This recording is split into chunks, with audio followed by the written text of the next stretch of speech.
नमस्कार. 15 ऑगस्ट 2025ला गोकुळ अष्टमी आहे.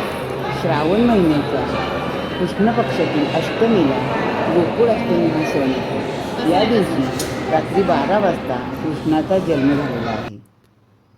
आता दिवसभर सगळेजण गोकुळ अष्टमीचा उपवास करतात, पण रात्री 12 वाजता कृष्णाची पूजा कशी करायची ते आता आपण पाहूया. एका चौरंगावर आपल्याला छान कपडा पसरायचा आहे. त्याच्यावर छान फुलांनी सजावट करून तुमच्याकडे असेल तर पाळणा ठेवायचा आहे.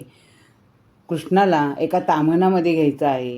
ताम्हणामध्ये कृष्णाला पहिला पाण्याने अभिषेक करायचा आहे.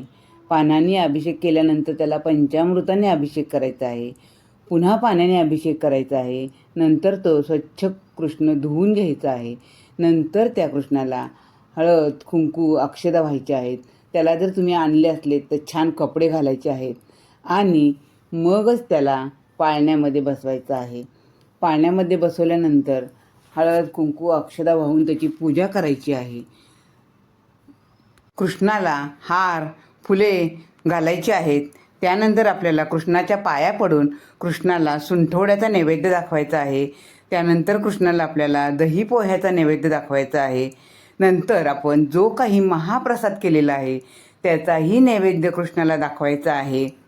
नंतर आपल्याला सगळ्यांना सुंठवड्याचा आणि दही पोह्याचा प्रसाद वाटायचा आहे आणि त्यानंतर आपण उपवास सोडायचा आहे. अशा प्रकारे आपण जन्माष्टमीची कृष्णाची पूजा करायची आहे.